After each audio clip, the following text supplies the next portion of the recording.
मोई और हम पढ़ेंगे nutrition in human beings, digestive system in humans की हमारी बॉडी में डाइजेस्टिव सिस्टम कैसे काम करता है स्टूडेंट्स। तो देखिए स्टूडेंट्स, जैसे कि मैंने यहाँ पे बनाया है स्टूडेंट्स, तो स्टूडेंट्स अब देखें हमारी जो बॉडी है उसमें बहुत सारे ऑर्गन्स होते हैं। लीवर होता है, हार्ट होता है, लंग्स होता है, स्टमक होता है, आई है, नोज है, ईयर्स है, टीथ है, बहुत सारे ऑर्गन्स है। लेकिन क्या लगता है आपको, सारे ऑर्गन्स जो है क्या वो डाइजेस्टिव सिस्टम में पार्टिसिपेट करते हैं? नहीं स्टूडेंट्स, कुछ ऑर्गन्स करते हैं और कुछ नहीं करते हैं। जैसे आई है, उसका डाइजेस्टिव सिस्टम से कोई लेना देना नहीं है स्टूडेंट्स, राइट। तो सबसे पहले हम यहाँ पे क्या करेंगे, वैसे ऑर्गन्स को थोड़ा देखेंगे जिनका डाइजेस्टिव सिस्टम में बहुत इंपॉर्टेंट रोल है स्टूडेंट्स। तो लेट्स सी दैट। सबसे पहला जो ऑर्गन है वो है माउथ स्टूडेंट्स। ऑब्वियसली फूड को सबसे पहले हम माउथ में डालते हैं, तो that is the first organ that contributes to digestive system. उसको स्टूडेंट्स बकल कैविटी भी बोलते हैं। फिर आप देख सकते हो कि माउथ से एक पाइप लाइक स्ट्रक्चर नीचे की तरफ जाता है स्टूडेंट्स, उसको फूड पाइप या ओएसोफेगस बोलते हैं। You have to focus on the spellings students, वहां पे बहुत गलती होती है, राइट। फिर आप देख सकते हो कि इस पाइप से एक दूसरा ऑर्गन अटैच्ड है, and this is a very important organ. इसके बारे में तो आपने बहुत सुना है, दिस इज स्टमक, और ये जे शेप का होता है स्टूडेंट्स, ठीक। फिर ये जो स्टमक है वो इस कॉइल टाइप स्ट्रक्चर से कनेक्टेड होता है, जो आपको यहां पे दिख रहा है, उसका नाम होता है स्टूडेंट्स स्मॉल इंटेस्टाइन। फिर ये जो स्मॉल इंटेस्टाइन है वो इस बड़े से स्ट्रक्चर से कनेक्टेड होता है जिसको बोलते हैं लार्ज इंटेस्टाइन। फिर स्टूडेंट्स वो जो है वो इस स्ट्रक्चर से कनेक्टेड है यहाँ पे, जिसको रेक्टम बोलते हैं स्टूडेंट्स। और फिर फाइनली यहाँ पे ये स्ट्रक्चर है जिसको एनस बोलते हैं। अब स्टूडेंट्स, जब हम टॉयलेट में जाते हैं तो वेस्ट मटेरियल अपनी बॉडी से बाहर निकालते हैं, तो ये एनस वही पार्ट है जहां से वेस्ट मटेरियल हमारी बॉडी से बाहर आता है, राइट स्टूडेंट्स। तो देखो स्टूडेंट्स, जब आप फूड खाते हो तो आप माउथ में डालते हो, फिर वो ओएसोफेगस से होते हुए से नीचे आता है, फिर वो स्टमक में जाता है, फिर स्टूडेंट्स वो स्मॉल इंटेस्टाइन में घुसता है, ठीक है, फिर उसमें से वो लार्ज इंटेस्टाइन में जाता है स्टूडेंट्स, ठीक। फिर आप देखो इस तरह से मूव करते हैं। तो स्टूडेंट्स, जब हम फूड खाते हैं तो उसका कुछ इस तरीके से पाथ होता है, वो इन ऑर्गन से गुजरता है। तो स्टूडेंट्स, ये जो पूरा का पूरा पाथ है जो मैंने आपको बताया यहां पे, उसको बोलते हैं गट या एलिमेंट्री कनाल, ठीक है। तो गट बोलने का मतलब है या एलिमेंट्री कनाल बोलने का मतलब है कि ये जो फूड का जो पूरा पाथ है उसकी बात हम कर रहे हैं। उसमें ये सारे इंपॉर्टेंट ऑर्गन्स आ गए डाइजेस्टिव सिस्टम के, और ये सारे ऑर्गन्स आपको बहुत अच्छे से याद होने चाहिए। तो स्टूडेंट्स, इन ऑर्गन्स रिलेटेड हम कुछ छोटी छोटी बातें और देखेंगे जो बड़ी इंटरेस्टिंग होगी स्टूडेंट्स।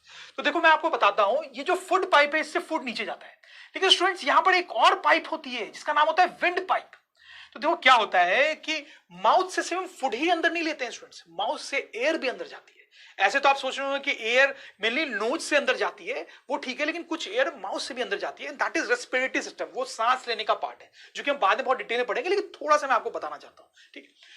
तो माउथ से फूड और एयर दोनों अंदर जाता है। तो फूड को जाने के लिए ओएसोफेगस या फूड पाइप होती है, और एयर के अंदर जाने के लिए विंड पाइप होती है स्टूडेंट्स, ठीक है। तो अलग अलग पाइप होती है, और इसमें ये ध्यान में देने वाली बात है कि जो विंड पाइप होती है वो पहले होती है और फुट पाइप जो है पीछे होती है। कहने का मतलब स्टूडेंट्स कि आप मुझे यहाँ फ्रंट से देख रहे हो तो मेरे गले से नीचे फुट पाइप और विंड पाइप दोनों जा रही है, ठीक है। लेकिन फ्रंट में कौन सी पाइप है, स्टूडेंट्स? फ्रंट में विंड पाइप है, और फुट पाइप जो है उसके पीछे है, पीछे में। I hope you understand this. तो हम लिख सकते हैं स्टूडेंट्स यहाँ पे foot pipe is behind wind pipe, ठीक है। This is important point. यहां पर एक और इंपॉर्टेंट पॉइंट है स्टूडेंट्स, जिसमें कई बार आपको कंफ्यूजन आ सकता है, इसलिए मैं आपको खुद ही बता देता हूं। देखो यहां पे अगर मैं इसको जूम करूं स्टूडेंट्स, ठीक है, माउथ को, तो देखो जो फूड हम अंदर लेते हैं उसको फूड पाइप से जो पीछे है उससे ही नीचे आना है। तो there has to be mechanism कि वो विंड पाइप में ना चल जाए, राइट। फूड को फूड पाइप पे जाना है, विंड पाइप में नहीं जाना है। तो ऐसा कैसे होगा स्टूडेंट्स? तो देखो यहां पर क्या होता है स्टूडेंट्स, आप देखो ये फ्लैप टाइप स्ट्रक्चर होता है विंड पाइप के ऊपर, उसको बोलते हैं इपिग्लॉटिस। क्या बोलते हैं? इपिग्लॉटिस, ठीक है। वो इंश्योर करता है कि फूड जो है विंड पाइप में ना जा सके, फूड पाइप में ही जाए। आप देखो इस एनिमेशन को देखो, आपको क्लियर हो जाएगा क्या होता है। आपने देखा है स्टूडेंट्स कैसे वो इपिग्लॉटिस जो है फूड को, आज ट्यूटोरियल से सब कुछ कितना आसान बना दिया है। मैथ्स और साइंस के जो कॉन्सेप्ट कभी समझ नहीं आते थे वो आज स्टूडियो फूड पाइप में जाने के लिए मजबूर करता है, और wind pipe sort of close हो जाती है ताकि फूड उसमें न जा पाए स्टूडेंट्स, ठीक है। तो just a small point which you should keep in mind. Fine students, अब हम बात करते हैं स्मॉल इंटेस्टाइन की। ये बड़ा इंटरेस्टिंग ऑर्गन होता है स्टूडेंट्स। आप देखो ये कितना कंजेस्टेड है। क्यों इतना कंजेस्टेड है स्टूडेंट्स? ये इसलिए इतना कंजेस्टेड है क्योंकि पेट में, हमारे एब्डोमेन में जगह तो बहुत कम है स्टूडेंट्स, लेकिन ये बहुत लंबा होता है स्टूडेंट्स। कितना लंबा होता है students? It is around 6 metres long, लगभग 6 मीटर लॉन्ग होता है। उससे ज्यादा भी हो सकता है। तो स्टूडेंट्स आपको शायद समझ में नहीं आ रहा होगा कि 6 मीटर बहुत लंबी डिस्टेंस होती है। This is around the height of a 2 floor building. तो आप सोचो कितना लंबा होता है। तो आप सोच रहे होंगे स्टूडेंट्स कि ये हमारे बॉडी में फिट कैसे जाता है। ये ज्यादा मोटा नहीं होता है, थिन होता है और बहुत क्वाइल्ड होता है, तो फिट आ जाता है और इसीलिए इतना कंजेस्टेड भी है स्टूडेंट्स, राइट। अच्छा, अब अगर हम ये जो लार्ज इंटेस्टाइन है इसके अराउंड उसकी बात करें स्टूडेंट्स, तो वो थोड़ा छोटा होता है। वो लगभग 1.5 मीटर के हाइट का होता है, तो वो आप देखिए थोड़ा छोटा होता है, ठीक है। अच्छा, अब स्टूडेंट्स आपको यहां पे हो सकता है एक और डाउट आए कि ये जो है ये इतना लंबा है लेकिन इसको स्मॉल इंटेस्टाइन बोल रहे हैं, और ये जो है ये ऑर्गन ये छोटा है उसको लार्ज इंटेस्टाइन बोल रहे हैं। तो उल्टा हो रहा है ना देखा जाए तो देखो स्टूडेंट्स शायद आप समझ रहे होंगे, इसको स्मॉल इंटेस्टाइन बोला जाता है क्योंकि इसकी जो विड्थ है वो कम है, और इसको लार्ज इंटेस्टाइन बोला जाता है क्योंकि इसकी विड्थ ज्यादा है। तो नाम है वो विड्थ को ध्यान में रख के दिया गया है, ना कि लेंथ को ध्यान में रख के। Small intestine is small because it is thin, large intestine is called large because it is wide. समझ रहे हो मेरी बात को। एक और इंटरेस्टिंग बात मैं आपको यहां पे बताता हूं स्टूडेंट्स। तो हमने देखा कि फूड यहां से आता है, फिर वो ट्रैवल करते करते करते फाइनली यहां से निकलता है। तो स्टूडेंट जब फूड यहां से निकलता है तो उसने पता है आपको टोटल यहां से कितना डिस्टेंस ट्रैवल कर लिया है। तो ये जो गट है, ये जो पूरा एलिमेंट्री कैनाल है स्टूडेंट्स, उसकी लेंथ कितनी हो गई 9 मीटर्स। तो इसमें आप सोच सकते हैं कि इसमें जो स्मॉल इंटेस्टाइन था उसकी लेंथ लगभग 6 मीटर थी, जो लार्ज इंटेस्टाइन था उसकी लेंथ लगभग 1.5 मीटर थी। तो वही मिलके लगभग कितना हो गया 7.5। तो बाकी चीजें भी तो है, ये ओएसोफेगस है, माउथ है, रेक्टम है, एनस है, इन सबको सबको हम ऐड करेंगे स्टूडेंट्स, तो जो गट है या एलिमेंट्री कैनाल है ये पूरा, उसमें जो टोटल डिस्टेंस आ जाती है that is 9 metres, right students. तो ये बड़ा लंबा डिस्टेंस है स्टूडेंट्स, और फूड देखो आप कितना लंबा डिस्टेंस ट्रैवल करता है हमारे बॉडी में, mainly because of this large length of small intestine. अच्छा, एक और चीज आप यहां पे देखो स्टूडेंट्स, एक और छोटा सा ऑर्गन होता है, आप देखो उसका नाम होता है अपेंडिक्स। आपने इसके बारे में सुना होगा स्टूडेंट्स। ये भी टेक्निकली डाइजेस्टिव सिस्टम का ही एक पार्ट है, बट स्टूडेंट्स का कोई खास यूज होता नहीं है। ये एक ऐसा ऑर्गन है हमारी बॉडी में जिसका कोई यूज नहीं है स्टूडेंट्स। इनफैक्ट ये कभी कभी ट्रबल ही क्रिएट करता है। कभी कभी क्या होता है कि फूड जब पास कर रहा होता है अपने पास से, तो फूड का अगर कुछ पार्ट इसमें फंस जाता है स्टूडेंट्स, तो आपको बॉडी में बहुत पेन हो सकता है। इसलिए कई बार क्या होता है कि अगर किसी भी कारण से आपके पेट का कोई ऑपरेशन हो रहा है, तो डॉक्टर्स कई बार इस ऑर्गन को काट के हटा भी देते हैं ताकि वो फ्यूचर में कोई प्रॉब्लम क्रिएट ना कर सके, क्योंकि फायदा तो ऐसे भी कुछ उसका है नहीं। इनफैक्ट उसमें मैं बताऊं, मेरी सिस्टर के साथ भी अपेंडिक्स का ऑपरेशन हो चुका है, उसको ये प्रॉब्लम हुई थी। But anyways students, let's move ahead. तो ये तो बात हो गई स्टूडेंट्स बहुत सारे इन ऑर्गन्स की। अब कुछ और इंपॉर्टेंट चीजें हम यहां पे देखते हैं। पहला है स्टूडेंट्स पेरिस्टाल्टिक मूवमेंट। अब ये क्या है स्टूडेंट्स, ये क्या है? आप देखो, जो फूड हमने खाया वो इस फूड पाइप से होते हुए नीचे आता है। तो ये कैसे नीचे आता है इस पाइप से? That is what I want to tell you students. देखो, ये जो पाइप है ये कुछ इस तरह की पाइप नहीं है कि एक पाइप ली हमने और कुछ डाला और सट से नीचे आ गया। ऐसा नहीं होता है, ये वैसी पाइप नहीं है स्टूडेंट्स। ये बहुत टाइट टाइप की पाइप होती है, ठीक है। फूड को इसके नीचे जाने में थोड़ा एफर्ट लगता है क्योंकि ये टाइट है पाइप, लूज नहीं है ऐसे। तो आप देखो, इस पाइप का मैं यहां पे बना रहा हूं वापस से एनिमेशन। तो आप देखो किस तरीके से ये फूड जो है नीचे जा रहा है। आप देख पा रहे हो कि ये जो पाइप है उसमें कॉन्ट्रैक्शंस और एक्सपेंशंस हो रहे हैं। जैसे मैं आपको पॉज करके दिखाता हूं। आप देखो, यहां पे पॉज किया मैंने इसको, ठीक है। तो आप देखो यहां वाला जो पोर्शन है ट्यूब का वो कैसे कॉन्ट्रैक्टेड है और यहां वाला पोर्शन कैसे एक्सपैंड हुआ है, ठीक है। फिर अगर थोड़ी देर बाद का सीन देखेंगे तो आप देखो यहां पे जब फूड आया तो वापस से ये वाला पोर्शन जो है वो कॉन्ट्रैक्टेड है और ये जो है एक्सपैंडेड है। तो क्या होता है कि फूड को नीचे ले जाने के लिए ये जो पाइप है ये मसल की बनी होती है और वो मसल्स कॉन्ट्रैक्ट और एक्सपैंड करते रहते हैं। कॉन्ट्रैक्शन और एक्सपेंशन से वो फूड को नीचे पुश करते हैं, तो फूड जो है वो नीचे की तरफ आता है स्टूडेंट्स। और ये जो मूवमेंट है या मसल्स का स्टूडेंट्स, उसको पेरिस्टाल्टिक मूवमेंट बोलते हैं। तो स्टूडेंट आपको समझ में आया कि कैसे फूड इस फूड पाइप से नीचे आता है, bye peristaltic movement.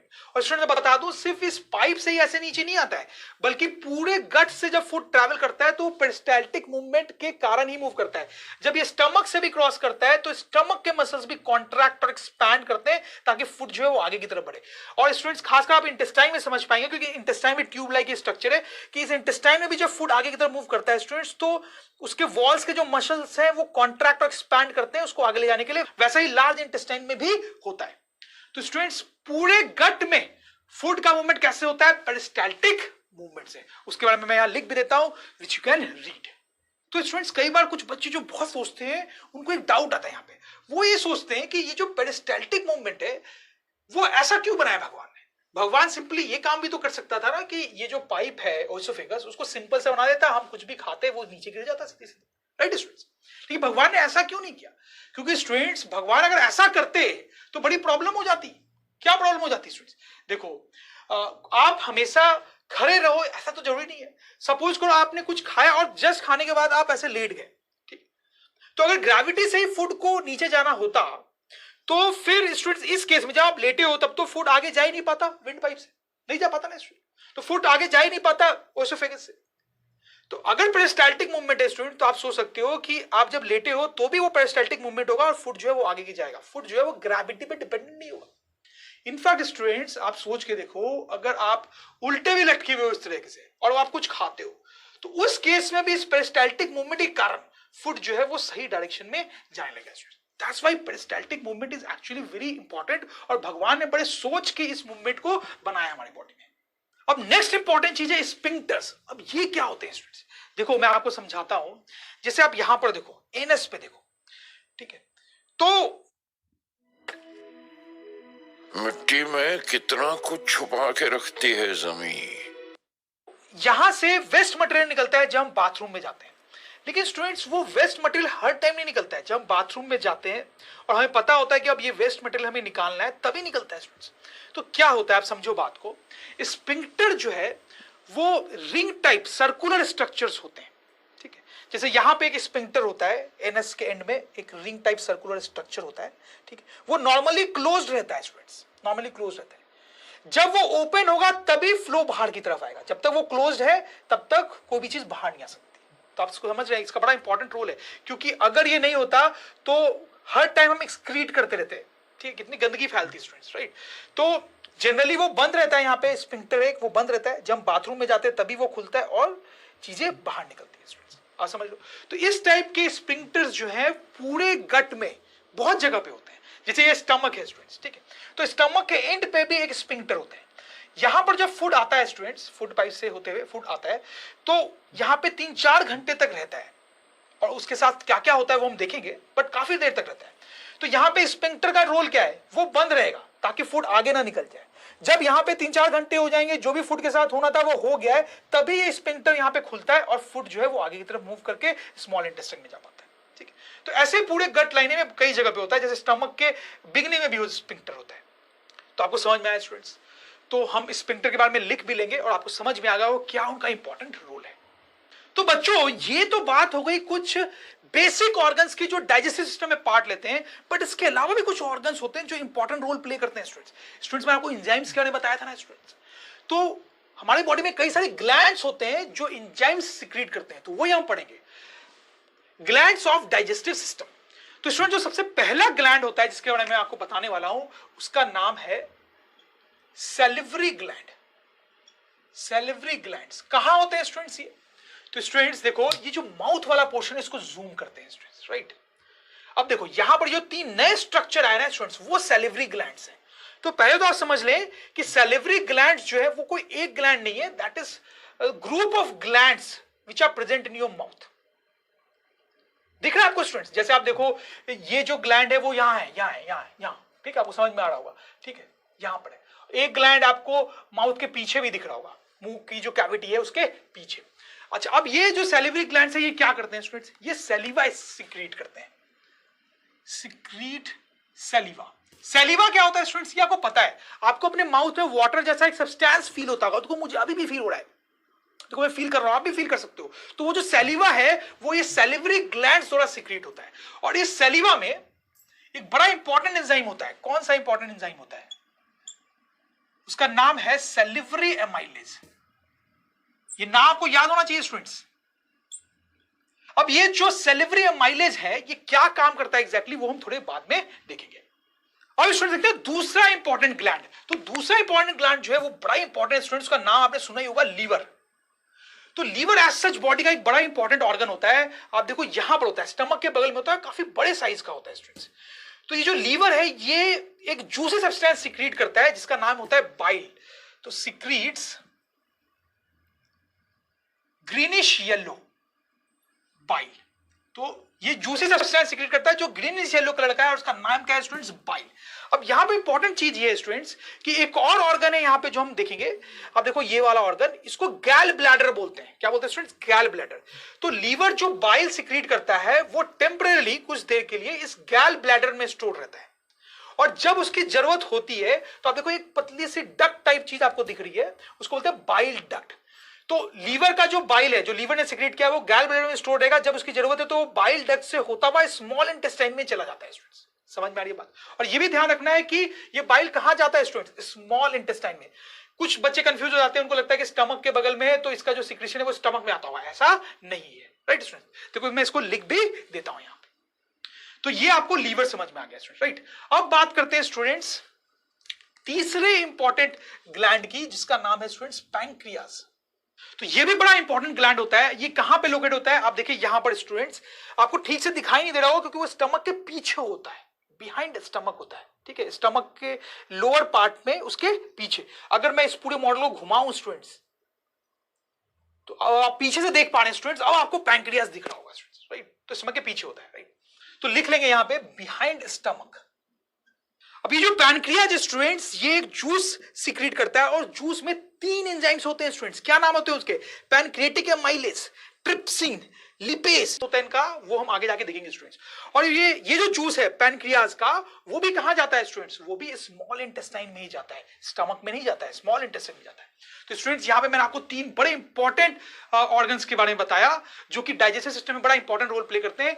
Salivary glands, ये कहां पे होता है स्टूडेंट्स? माउथ में। लीवर, ये कहां है? स्टमक के बगल में। पैनक्रियाज, ये कहां पे? स्टमक के पीछे, राइट स्टूडेंट्स? तो इसी के साथ स्टूडेंट्स हमने सारे ऑर्गन्स देख लिए जो डाइजेस्टिव सिस्टम में रोल प्ले करते हैं। तो एक छोटा सा एक्सरसाइज करना बनता है स्टूडेंट्स। तो आप देखें इस फोटोग्राफ को, देखें इसमें डिफरेंट डिफरेंट ऑर्गन्स को नंबर किया गया है, राइट? तो मैं आपसे रिक्वेस्ट करूंगा कि आप वीडियो को पॉज करें और वो कौन कौन से ऑर्गन्स हैं उनको आइडेंटिफाई करें students. I am sure students आपने ऐसा किया होगा। अब मैं आपको आंसर बता देता हूं ताकि